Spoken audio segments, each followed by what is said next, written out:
So if you do have a trust, you want to really make sure you know where that trust is at all times, and also have your family members know, or the person that helped you get the trust knows where that trust is located and stored. Yeah, absolutely. And we have the ability where you can email documents to family members that maybe live in other states or cities so that they have a copy and know exactly what's to be done and what happens next. Got it. Is there any state where trust is better in one state, or is it all pretty much the same federally with trust? Like a California trust, is it different than Nevada trust or Oregon trust, where it's located? Yeah, I just had this question asked to me earlier. As far as I know, there is no benefit of having a trust in, say, Delaware versus California. A trust is essentially, it goes with you. It's a legal binding document. It just, however you want to set it up, but the benefits of California trust is that you're going to avoid that probate tax. So I was just looking up before our session here. So in California, our probate tax is structured. So the first $100,000, you're taxed at 4%. Then, oh wow, I did not know this. So let's say you don't have a trust. Yeah. And something happens, you pass away, the state becomes the trustee, they decide who gets what, and they get a fee for that. Correct. Yeah. So in addition to having to wait this entire time just to sell mom's house or dad's house or whatever, not only are you having to deal with that, but you're now having to pay off a tax to the state of California. A tax. Yeah. And so California is not just a flat rate tax, it's structured. It's a fee. So you could have 10 properties and it's 4% of, let's say, $4 million. That's a lot of money. Right. And here's the other thing. It's not on what's owed on the property.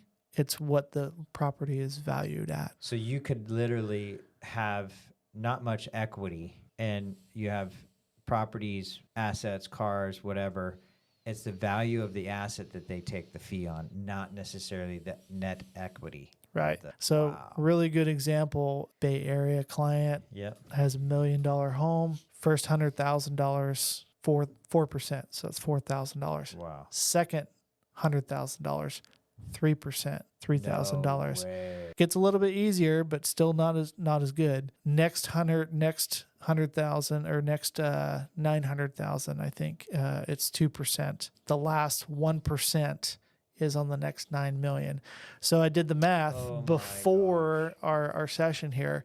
$1 million house, you're going to pay $18,000 just in taxes that are going to have to go to the state of California for not setting up and setting up a trust. That's huge, because if I have I'm gonna be telling every customer that buys a house, hey, do you have a trust set up? Especially the ones, I did not know this, because I can tell them, say, hey, did you know probate costs this much money? Right. To manage. And so oftentimes the kids, when mom or dad dies, instead of being able to keep the house and acquire it, they have to sell the house off to pay the probate. Cover the taxes. Oh, wow. So even if they wanted to keep it, maybe they don't have the money and it's equity, let's say. Right. They would have to either get a loan or get some money to actually pay that tax. Yeah. How many people do you think are in this category where they have multiple assets that don't have a trust set up? I'd say, in my opinion, over 70%. 70% of the population that are homeowners have assets, don't have a trust. Yeah.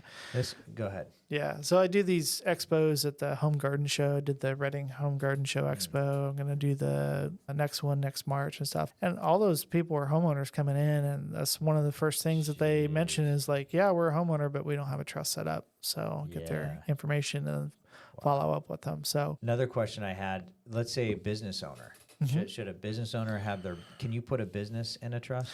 You can. So just recently did that for a client of mine. And so it takes a little bit more finesse, but there's some great benefits to putting the business into the trust. So obviously, just like a business, you go from a sole proprietorship to an LLC.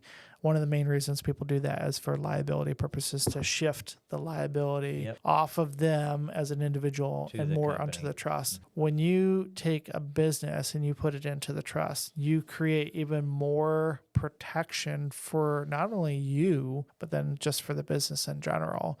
because then when people go, if there's any kind of litigation of any kind, they can't really go after the business because the trust now owns the business. The trust owns the business and the trust runs the business. You are still the Really? managing trustee Yeah.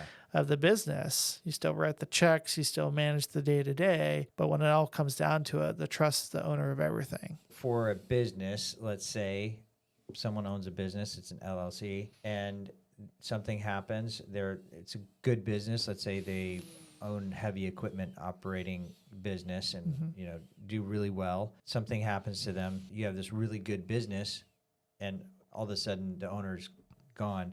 The state actually decides how to split up that business. Yeah, essentially the business has to get dissolved, go through And the it's a probate process. So the business would go through probate. So it wouldn't be Yeah. like a son is in the business, he's working in the business, he helps dad out, and dad passes away.